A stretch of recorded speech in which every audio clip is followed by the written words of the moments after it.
Il est 19h, mesdames, messieurs, bonsoir et merci de votre présence. Difficile depuis hier de communiquer, d'aller sur le net depuis Mayotte. Des problèmes dus à une panne sur le câble sous-marin Lion 2. Les opérateurs s'activent pour établir la situation, plus d'explications à suivre. Les coupeurs de route de retour, ils séviraient pour l'instant dans le centre-ouest de l'île, de préférence à la nuit tombée. Mais que font les forces de l'ordre? Une enquête est en cours pour identifier le ou les malfrats. Enfin, nous vous parlerons du budget primitif 2019 du Conseil départemental budget voté ce mardi matin en séance plénière. Un budget en équilibre, se félicite la majorité, mais les priorités auraient pu être revues, estime l'opposition. Cela n'a échappé à personne. Depuis hier, nous sommes confrontés à un problème de réseau. Internet, communications téléphoniques sont perturbées à cause d'un incident, je vous le disais, survenu sur le câble sous-marin Lion 2. Mais la situation semble revenir peu à peu à la normale. Détails, explications avec Papino Zaidani et Géraldine Lui. Une panne Internet, des communications fixes et mobiles affectées, et tout s'écroule. En effet, nombreux sont les utilisateurs impactés depuis hier, à l'instar de ceux-ci venus s'informer auprès de leur opérateur. J'étais embêté sur ça, même sur Internet, on n'arrive même pas à ouvrir une photo. Les appels, c'est impossible d'appeler un collègue de Orange. Justement, je suis venu pour avoir une explication justement sur ça. Ici, nous sommes dans une entreprise de services numériques. Elle maintient des réseaux informatiques d'entreprise et d'administration. Elle déploie également des solutions informatiques chez leurs clients professionnels. Et face aux difficultés sur le réseau, l'entreprise a pu proposer des solutions palliatives. Ça nous a beaucoup mobilisés sur le terrain. Nous particulièrement, elle nous touche sur une partie des services qu'on fournit à nos clients. Maintenant, on a des solutions de secours qu'on a dû mettre en œuvre en fait, pour continuer à être opérationnel. Plusieurs actions d'urgence ont été entreprises toute la nuit dernière par l'opérateur Orange. Ce qu'on a fait, on a tout rerouté, tout notre trafic sur Mombasa. C'est-à-dire qu'on envoie donc le trafic mobile va maintenant sur Mombasa et redescend sur la Réunion. Pour l'instant, on a rétabli tous les services. 2G, 3G, 4G donc a été rétabli complètement. On travaille un peu en mode, je veux dire, un peu dégradé en termes, il se peut qu'on ait des problèmes de saturation. Mais bon, normalement, on doit absorber quand même la très grande partie du trafic. Peut-être qu'en heure de pointe, on risque d'avoir quelques petites difficultés. Mais en tout cas, de manière globale, on a rétabli tout le service. Une réparation momentanée en attendant de réparer de manière définitive le câble sous-marin Lion 2. Et j'ajoute que suite à cette panne, le CHM demande à ceux qui appellent le 15 en cas d'urgence de ne pas raccrocher. Si vous êtes en communication, il faut d'abord attendre d'avoir une consigne dans ce sens puisque les services du SAMU peuvent ne pas être en mesure de vous rappeler. Dans l'actualité, également, les violences dans et aux abords des établissements scolaires. Au collège de Dembéni, le personnel enseignant parlait de faire un débrayage demain à cause des bagarres qui ont éclaté sur place aujourd'hui.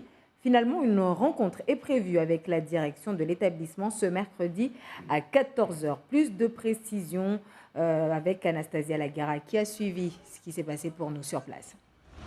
Bonsoir Génial, ici au collège de Dembéni, c'est l'exaspération, la peur. En effet, depuis plusieurs mois, des bagarres auraient lieu à l'intérieur et aux abords de l'établissement. Il s'agirait de conflits intervillageois qui se régleraient à coups de couteau, de ceinture, de pierre. Hier, un jeune non scolarisé ici a tenté de pénétrer les lieux. Un membre des équipes mobiles de sécurité voulant l'en empêcher a reçu une pierre au visage. Aujourd'hui, c'était la bagarre de trop. Beaucoup se demandent pourquoi les coupables ne sont pas punis alors que certains élèves sont identifiés car ils sont scolarisés ici. Des élèves nous ont confié avoir la boule au ventre lorsqu'ils viennent à l'école. À plusieurs reprises, les policiers municipaux ont été appelés ici, mais dès qu'ils repartent, les bagarres reprennent de plus belle. Ici au collège de Dembéni, c'est moins de 900 élèves qui sont scolarisés pour une dizaine de surveillants. Demain à 14h, peut-être un début de réponse.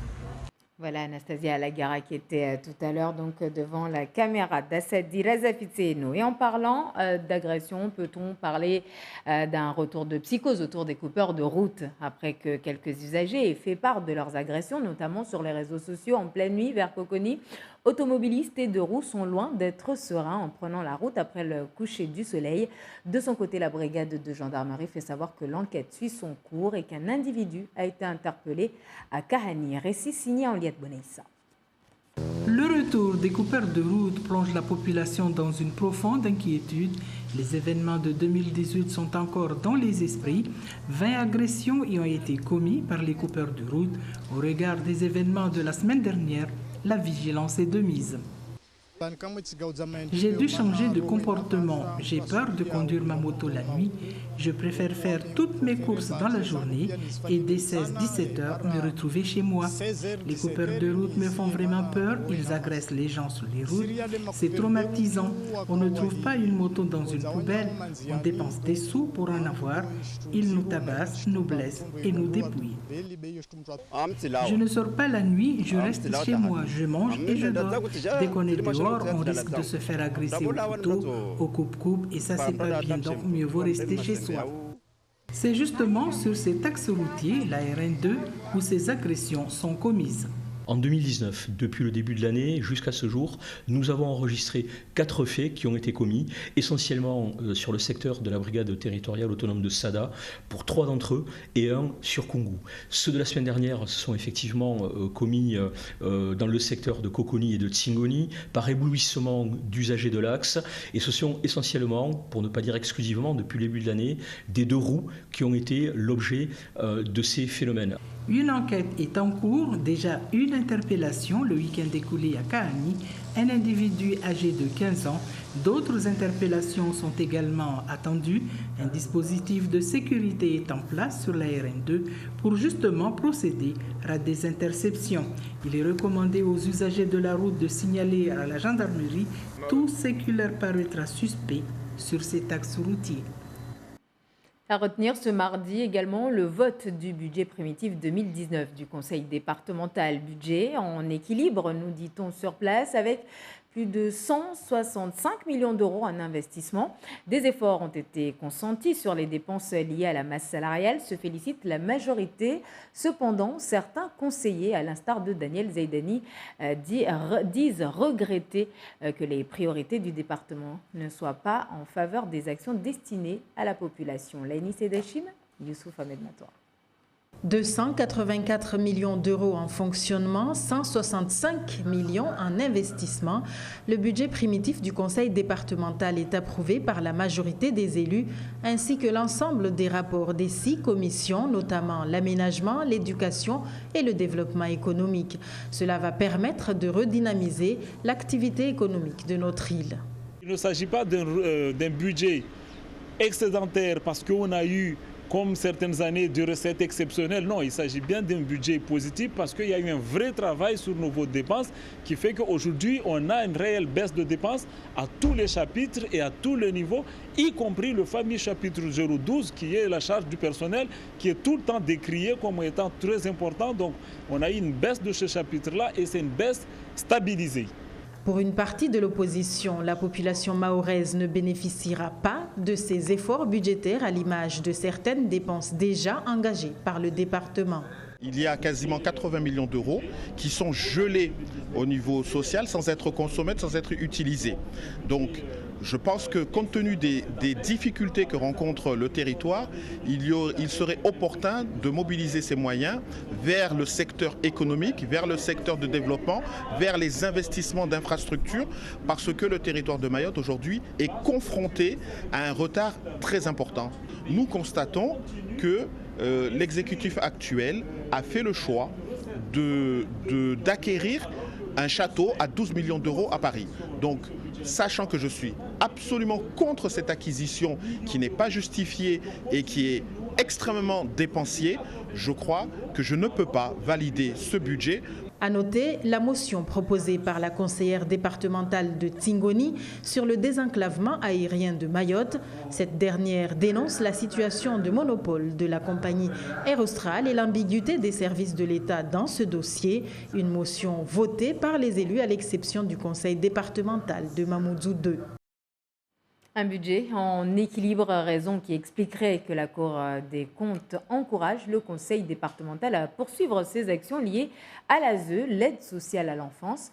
Il est clair que des efforts restent à fournir en matière de prise en charge des mineurs isolés, mais la dynamique impulsée jusqu'ici doit se poursuivre, rappelle l'institution. Écoutons les propos d'Issa Issa Abdou, vice-président en charge du social, au micro toujours de Laïni Seydachim et Youssouf Ahmed Matoua. On est content que la Chambre dise cela, que c'est une institution aussi objective, aussi neutre, nous encourage à ce point-là. Et donc, moi, j'ai envie d'encourager pareillement les équipes qui ont travaillé sur ce sujet délicat, la question de l'aide sociale à l'enfance à Mayotte. Tout n'est pas réglé. Là aussi, la Chambre le dit sans détour parce que la situation est compliquée, le chantier est colossal. Ça nous a permis, d'une part, de renforcer le seul mode de placement que nous avions, c'est-à-dire les familles d'accueil. Nous sommes passés à quelques 80, aujourd'hui un peu plus de 130. La mise en place d'autres alternatives au placement, c'est ainsi que nous avons inauguré, c'était l'année dernière, les activités éducatives en milieu ouvert. Nous avons autorisé récemment des lieux de vie et d'accueil. Ce sont autant de places que nous offrons à cette question liée à l'enfance. Et puis récemment, et pour la première fois là aussi, nous avons mis en place, ouvert 2 maisons d'enfants à caractère social. Là aussi, les choses sont en train de progresser, d'avancer, d'aller de l'avant. Donc nous sommes partis de très loin, pas d'ex nihilo, ce serait exagéré, mais le chantier, nous partons de très loin.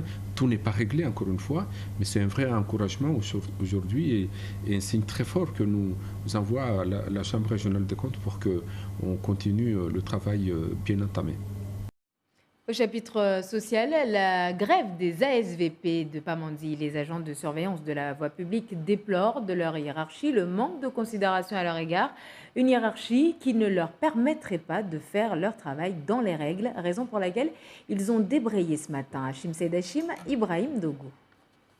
Ces agents communaux appelés ASVP assurent la circulation et la sécurisation sur la voie publique. Ils sont tous sous contrat renouvelable sur des périodes déterminées.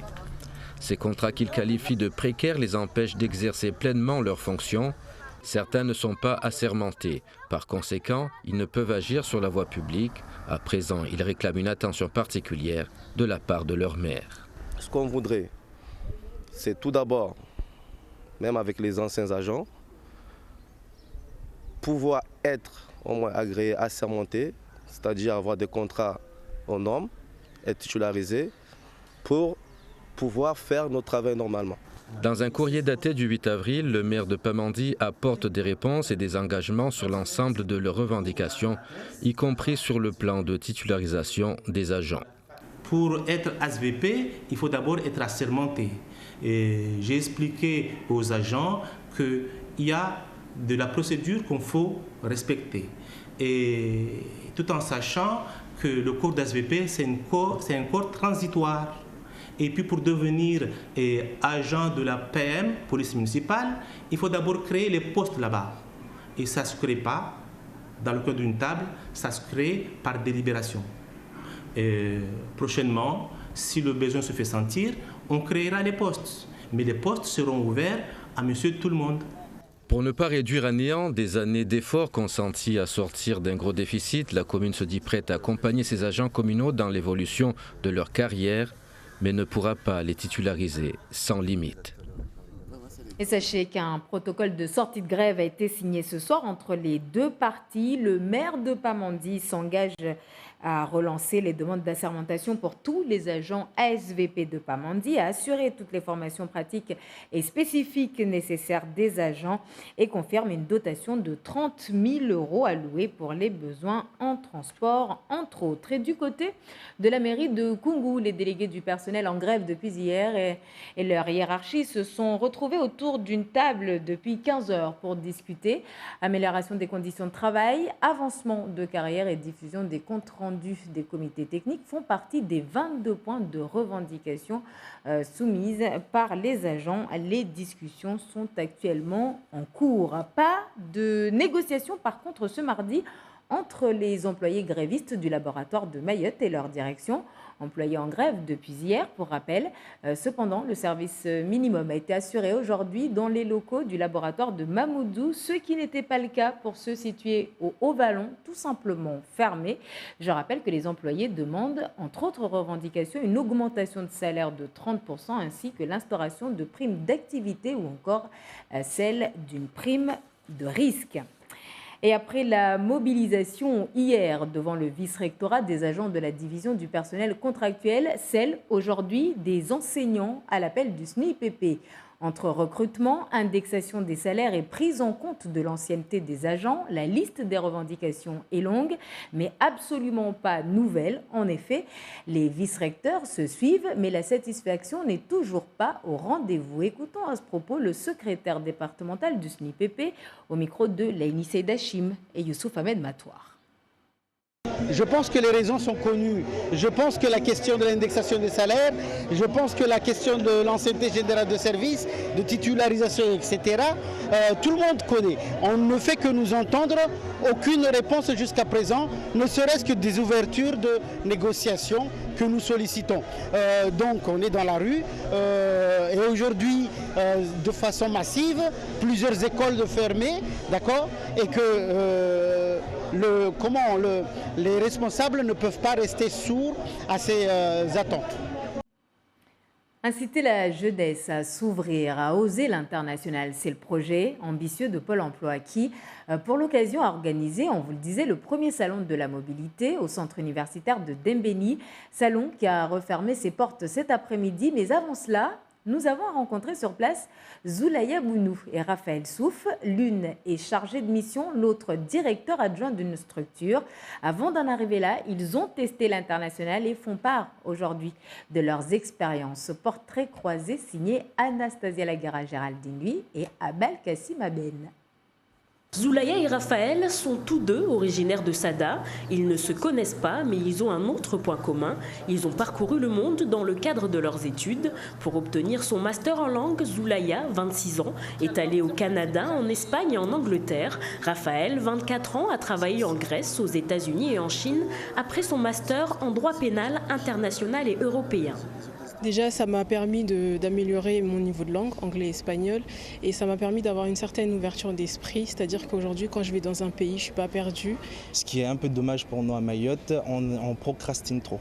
Alors qu'à l'international, surtout aux États-Unis, la procrastination n'est pas tolérée et elle est très mal vue. On a cette facilité à Mayotte de dire voilà, je ferai les choses après. Aujourd'hui, Zoulaya est chargée de mission attractivité internationale et correspondante Business France à la DIM. Raphaël, lui, est directeur adjoint d'Émanciper Mayotte, des fonctions qui leur permettent de garder un lien avec l'extérieur. Leur mobilité leur a ouvert des portes, ils encouragent les jeunes Mahorais à sauter le pas. Dans le cadre de mon boulot, je suis amenée à travailler avec différents partenaires de la zone, que ce soit Kenya, Tanzanie, et ces pays-là parlent anglais, donc je pratique l'anglais.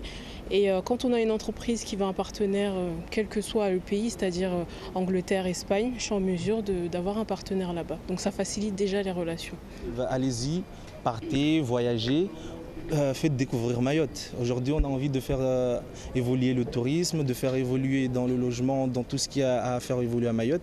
Si on ne parle pas de Mayotte à l'international, personne ne nous reconnaîtra. Moi, je leur dirais de ne pas hésiter à sortir de leur zone de confort parce que voyager, c'est aussi grandir, découvrir autre chose, avoir une certaine ouverture d'esprit. Donc allez-y, n'hésitez pas, vous ressortirez que gagnant. À Mayotte, de nombreuses aides sont disponibles pour les Mahorais qui souhaitent voyager dans le cadre de leurs études ou leur formation sur un territoire où le taux de chômage est le plus élevé de France. Maîtriser plusieurs langues ou avoir une expérience à l'international sont des plus non négligeables pour faire la différence.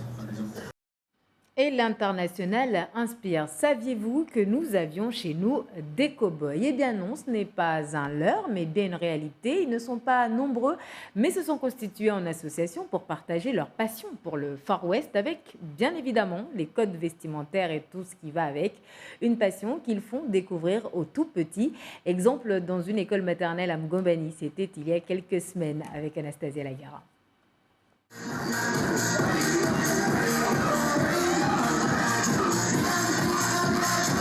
Des Mahorais cow-boys, l'image est inédite, mais il n'en fallait pas plus pour remplir d'étoiles les yeux de ces enfants.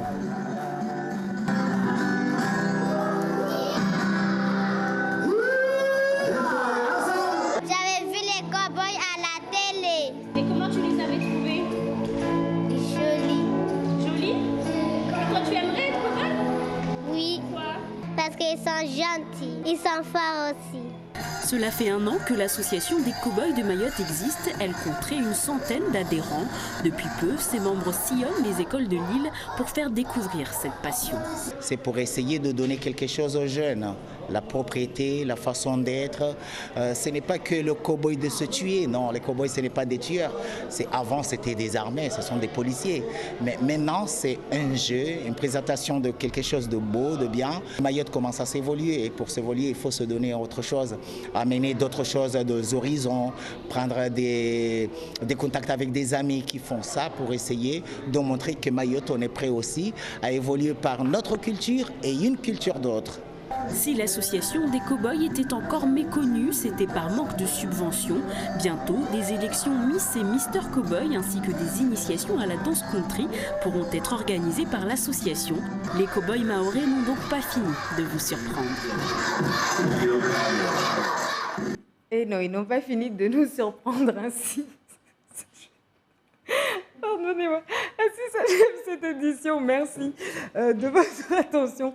Avant de nous quitter, pardonnez-moi, je vous rappelle cet incident survenu sur le câble sous-marin Lion 2, incident qui a conduit à des perturbations sur les réseaux téléphoniques et Internet.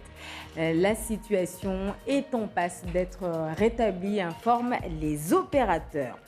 Au programme, après vos journaux, 2 épisodes de The River, suivis de la série Section de recherche. L'info revient demain en radio dès 5h. 7h15, l'invité d'Andira Kodonjavola sera Franck Loureiro, secrétaire général adjoint du syndicat SGEN-CFDT. Mais tout de suite, c'est Daroche Daou pour le journal. En Moiré, excellente soirée.